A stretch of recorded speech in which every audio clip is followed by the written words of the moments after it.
Nabi Muhammad Shallallahu Alaihi Wasallam lahir di Makkah, di kampung Bani Hashim pada Senin 12 Rabiul Awal bertepatan dengan tahun Gajah atau tanggal 23 April tahun 571 Masehi. Setiap tanggal 12 Rabiul Awal diperingati sebagai Maulid Nabi.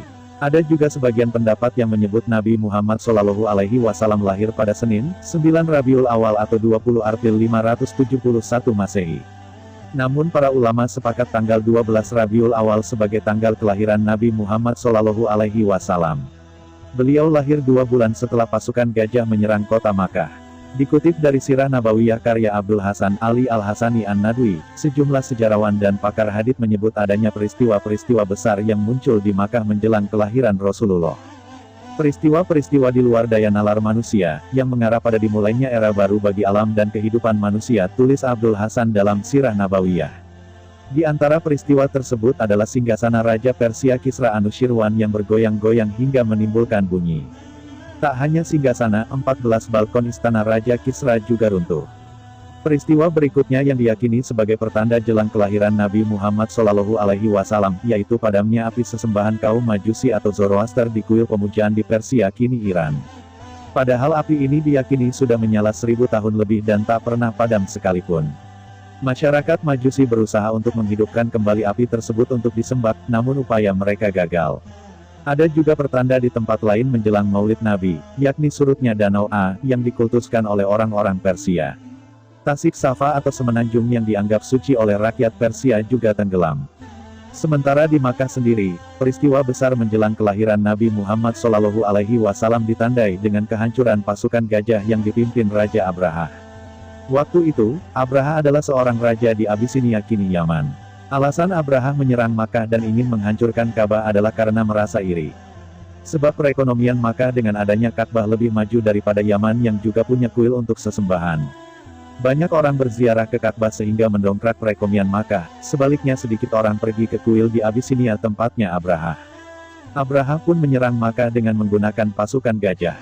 Peristiwa penyerangan ini diabadikan dalam Al-Quran Surah Al-Fil.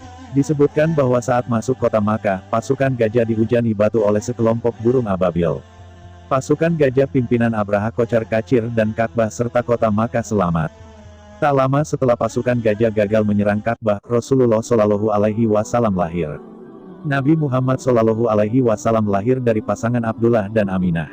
Abdullah adalah putra dari Abdul Muthalib pemimpin suku Quraisy. Sementara Aminah merupakan putra dari Wahbe pemimpin Bani Zuhroh.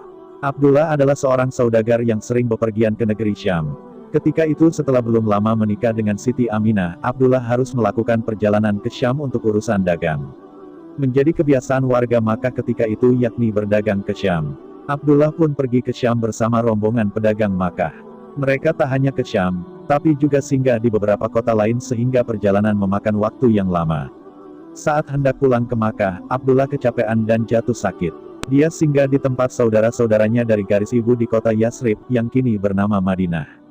Abdullah wafat di Madinah. Saat Abdullah wafat, Aminah tengah mengandung Nabi Muhammad Shallallahu Alaihi Wasallam. Usia kandungan Aminah saat itu baru berusia 3 bulan. Di waktu kelahiran Nabi Muhammad Shallallahu Alaihi Wasallam, saat itu langit dipenuhi dengan cahaya yang terang, udaranya sejuk dan menyenangkan. Kelahiran Nabi Muhammad Shallallahu Alaihi Wasallam juga ditandai dengan peristiwa guncangan dahsyat yang menghancurkan berhala-berhala yang berada di sekitar Ka'bah. Berhala-berhala sesembahan kaum musyrik Quraisy itu jatuh dan hancur ke tanah. Dikisahkan pula saat itu juga sumur Zam-Zam airnya menjadi besar dan tumpah ruah. Bersamaan itu pula beberapa gereja dan biara di Romawi tiba-tiba runtuh ambles ke tanah. Dan Ibnu Sa'ad juga meriwayatkan bahwa ibunda Rasulullah berkata, setelah bayiku keluar, aku melihat cahaya yang keluar dari bagian bawah pusarku, menyinari istana-istana di Syam. Imam Ahmad juga meriwayatkan dari Al-Irbad bin Sariyah, yang redaksinya serupa dengan riwayat Ibnu Sa'ad.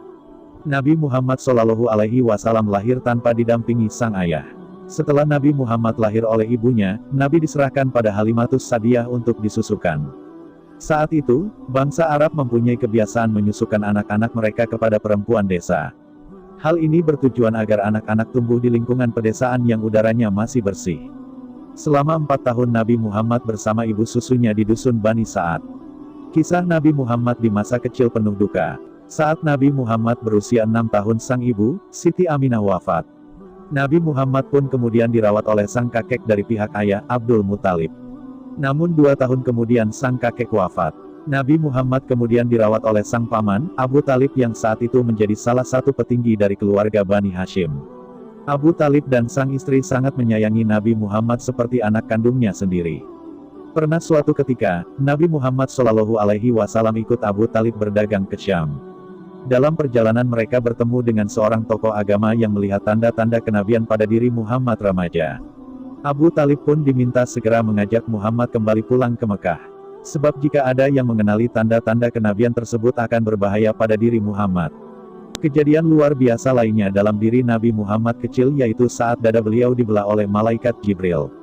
Ketika masa kecil Nabi Muhammad tinggal bersama ibu sambungnya Halimah As-Sadiyah di kampung Bani Said. Saat itu Nabi Muhammad masih berusia 4 tahun. Malaikat Jibril mendatangi Nabi yang sedang bermain bersama teman-temannya. Setelah itu, malaikat Jibril membelah dada lalu meletakkan hati Nabi Muhammad di bejana emas. Tak lama, hati tersebut dibasuh dengan air zam-zam dan dikembalikan ke dada Nabi Muhammad. Melihat peristiwa itu, teman-teman sepermainan Nabi pun terkejut. Mereka lari terbirit-birit mengadu kepada Halimah As-Sadiyah. Perempuan itu lalu menghampiri dan memeluk erat anak asuhnya yang tampak pucat dan menggigil karena ketakutan setelah mengalami kejadian tak terduga. Peristiwa serupa kemudian terulang kembali saat Nabi Muhammad berusia 10 tahun atau mendekati usia taklif atau mukalaf.